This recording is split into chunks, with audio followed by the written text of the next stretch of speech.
The hero of all heroes, the strong, handsome jawline, gigantic menacing pecs, abs that go on for days, and he obviously never ever skips leg day. Literal man of steel, Optimus Prime. Got my hands on a G1 original Optimus Prime Transformer from the TV show in the 80s. The box is a bit beaten up, but otherwise it's still looking pretty good. So why don't we go through this and we'll talk a bit about the history of the program, the whole concept and the toy as we go along. So the original toys started off a bit obscure toy range alongside the GoBots in Japan. The original Optimus Prime was named Car Robot number 17, or Battle Convoy, or Convoy in Japan, which I'm sure you'll agree is a lot less catchy than Optimus Prime. The patent was titled Reconfigurable Toy Assembly, which is this, basically the G1 Optimus Prime, although it's gone through a few changes since then. It's filed on September the 22nd, 1983, and he was designed for Takara by Hiroyuki Abara, which I'm certain I've just completely savaged the pronunciation of that. It's based on the Freightliner FLA 8664 tandem axle semi-tractor and pulled a silver high cube container trailer A.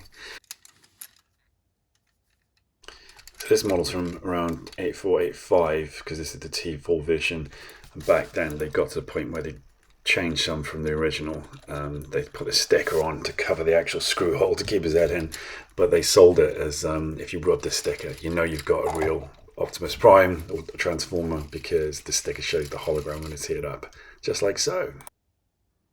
This is the transformation process, so he's a bit stiff, he's getting old now, but it's still a pretty good movement and just a testament to how decent these toys were back in the 80s. There was a lot of metal and pieces that were built to last in there, and he still has done. Struggling to get his arms out a little bit, but it does work out in the end. So he wasn't called Optimus Prime to begin with, he was really called Car Robot number 17, Battle Convoy or Convoy in Japan. Most of the changes the Gen 1 version went through were aesthetic. He did take a few metal parts out because the trailer didn't fit together very well with the metal parts in it, but otherwise just minor colour changes up until the reissue in the 90s.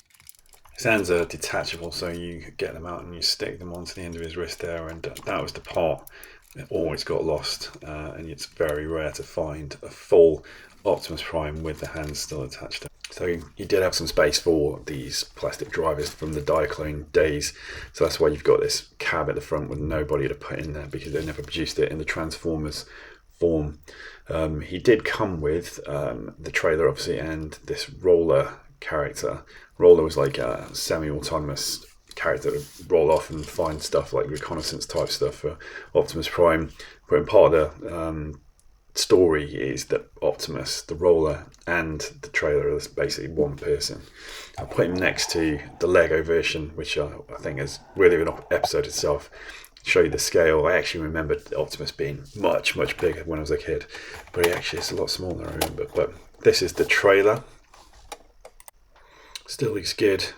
As you can see, it transformed into the Battle Command Center. It's going to have some seats in there for the Diaclone figures, and it had an extended sort of vehicle piece that fired missiles, and also some like command area stickers to try to make it look cool.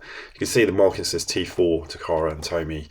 During the comics and the TV program's got loads of different origin stories depending on which storyline, which generation you're talking about. But this is the Gen 1, so I'll stick with that story. So he starts out as Orion Pax, and he's quite this mild-mannered sort of Clark Kent type.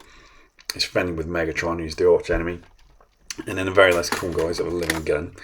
Megatron shoots him down, and he's rebuilt by a guy named Alpha Trion, who's basically Robot Gandalf, and becomes Optimus Prime, the noble and epic leader of the friendly Autobots. So the way you can tell the difference is the Autobots are generally cars, and the Decepticons, who are the evil side, are generally appliances or aeroplanes. So any self-respecting Transformer fan knows they all come from Cybertron. Mainly they fight, get off the planet, and then they crash land on Earth 4 million years ago, and the Transformers go, or the Autobots should I say, the heroic Autobots end up in a volcano where they stay for 4 million years until the evil Decepticons try and destroy them again and bring them back to life. So that's how the Transformers come back to being up and running. As I said, the toy version, the Diaclone toy, had no really origin story at all. It just was some cool idea that they thought they'd have in Japan, put the figures together, and then it massively blew up when they introduced the TV program and turned him into Optimus Prime. They basically followed a model from the G.I. Joe figures of advertising the range as a cartoon-led thing, so that they could have less real-life toy playing in the adverts and more fancy elements, so that the kids would get a little bit more excited about playing with it. Anyway, here he is, both untransformed and transformed in his most healthy and tasty-looking form. And if that wasn't enough, we've got this chart on the back of the box, which you use this secret infrared piece of plastic to show you what his stats are. I'm not sure you can see it, but basically for Optimus Prime, it's pretty much right up there, right at the top, all the way across it. And the only way he compares really favourably with all of his buddies and the Autobots. You can see why he's been a leader. He also got a girlfriend. I think he's, if I remember right, he's the only one who had a girlfriend in the TV program. I might not be right, but as you can see from the clip, like, she was pretty cool herself. She could really handle herself. She was quite a cool little character. Life wouldn't be complete without an 80s toy, without a cheeky catalogue to go alongside it. This is a little bit fragile now, but you can see the entire range. I won't go into it because I'm only interested to talk about Optimus Prime today. We might talk about one of these guys in the future, but you just part and parcel the toy from the 80s. You open up the catalogue, pour over it for hours and hours and hours, and it makes you want to buy another one, which is exactly why they stick it in there. Even the Decepticons look pretty cool, good photography, classy, glossy little folder for you. And on the back, this really cool item from the 80s, which had the fight between Megatron and Optimus Prime. And he did actually die.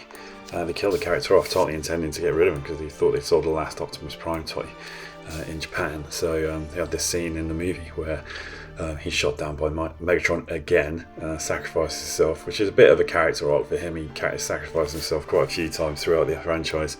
Anyway, he dies, and there were so many complaints. They actually brought him back to life, and I was one of those kids. I was so annoyed when he died, couldn't believe it. Transformers without Optimus Prime doesn't make any sense whatsoever, does it? So yeah, they brought him back to life, and now 5 million iterations later, some of which don't even transform, which shows how much sense it made. But they should have stuck with the original. Here's the transformer instructions for Optimus. As you can see, that photograph, the different colours from the original model. So he had lighter blue hands at one point, and he also had the silver plastic instead of where the blue stuff is. That's what changed over time, and he eventually became, I'm sure that this model, the T4 version, the Gen 1, is the last in the line before it was reissued in 93. And I'm not even talking about that. I'm so annoyed. It was just an aberration and never made sense, and it looked awful until the movies came along. Then it got a bit better, maybe.